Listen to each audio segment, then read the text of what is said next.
हाँ जी, अगर आप भी मेरी तरह येस बैंक के क्वार्टर्स के रिज़ल्ट का वेट कर रहे थे, तो आपका वेट अभी ख़त्म होता है, क्योंकि येस बैंक ने आज अपने क्वार्टर के रिज़ल्ट्स अनाउंस कर दिए हैं। तो चलिए एक क्विक एनालिसिस करते हैं येस बैंक के रिज़ल्ट्स का और देखते हैं कि आगे येस बैंक का शेयर किस डायरेक्शन में जा सकता है।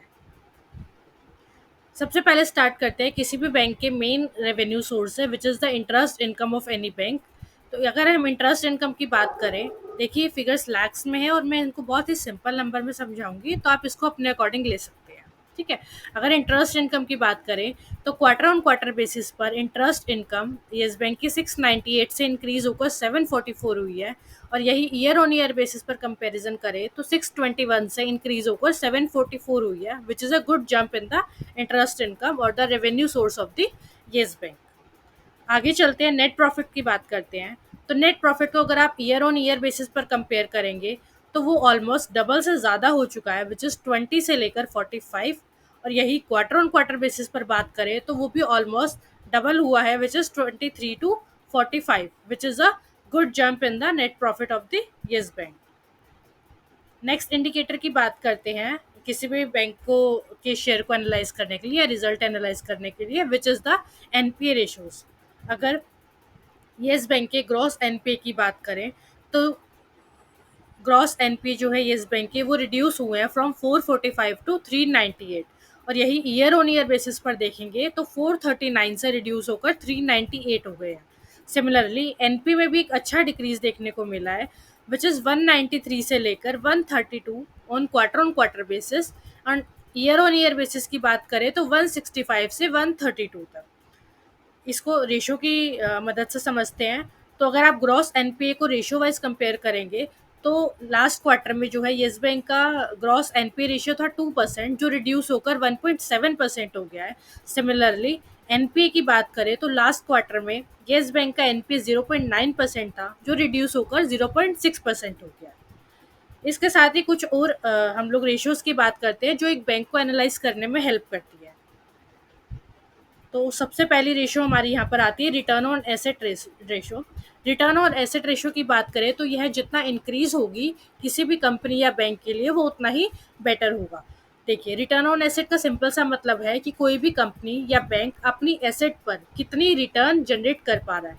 तो येस बैंक की रिटर्न ऑन एसेट जो है इंक्रीज हुई है 0.2% से 0.5%, which is a good sign of the growth, कि बैंक जो है अपनी एसेट को बहुत अच्छे से यूटिलाइज कर पा रहा है और अपनी रिटर्न जो है एसेट पर इंक्रीज कर पा रहा है।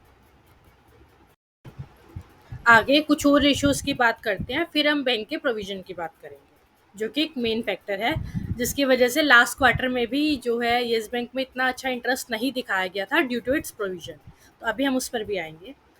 कुछ और रेशियोज की बात करें तो उसमें आता है हमारा कॉस्ट ऑफ फंड रेशियो, जो कि क्वार्टर ऑन क्वार्टर बेसिस पर येस बैंक का सेम रहा है, विच इज 6.4%। नेक्स्ट रेशियो की बात करें तो कॉस्ट ऑफ डिपॉजिट्स, जो हमारा सेम रहा है वो भी लास्ट क्वार्टर की तरह 6.1% टू 6.1%। नेट इंटरेस्ट मार्जिन यानी कि NIM रेशियो की बात करें तो यह सेम रहा है 2.4% से 2.4%। यहाँ कुछ इंक्रीज नहीं हुआ है, कुछ भी चेंज नहीं हुआ है। सिमिलरली कॉस्ट ऑफ इनकम की बात करें, अगर हम सॉरी कॉस्ट टू इनकम की बात करें, तो कॉस्ट टू इनकम जो है क्वार्टर ऑन क्वार्टर बेसिस पर येस बैंक का इंक्रीज हुआ है, which is a bit highlighted point. Because cost to income का मतलब क्या होता है कि आप इनकम जनरेट करने के लिए उस पर कितनी कॉस्ट अपनी लगा रहे हैं।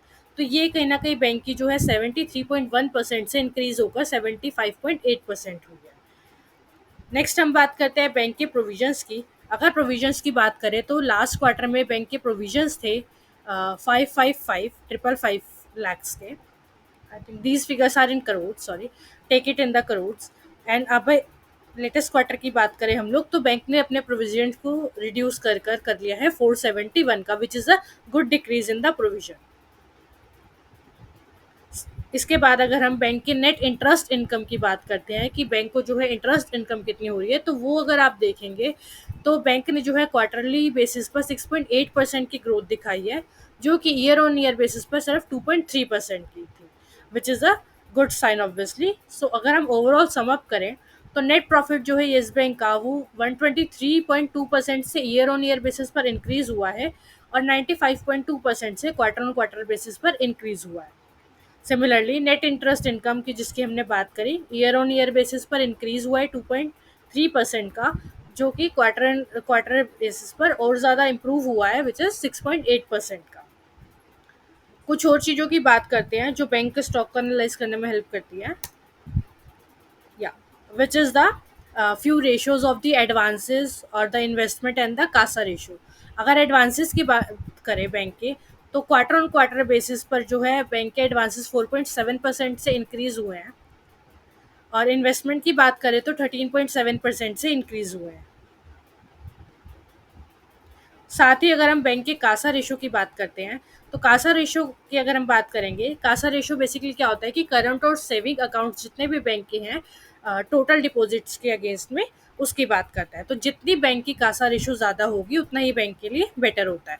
तो इसको अगर आप कंपेयर करेंगे क्वार्टर ऑन क्वार्टर बेसिस पर, तो इसमें जो है इंक्रीज देखने को मिला है, विच इज़ 29.7% से 30.9%।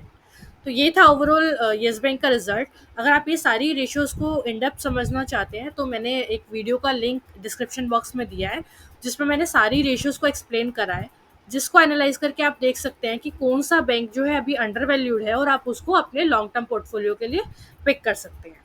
तो ये था हमारा येस बैंक का एनालिसिस। आप सबको येस बैंक का रिजल्ट इस बार का कैसा लगा, कमेंट करके ज़रूर बताइए। Thank you so much.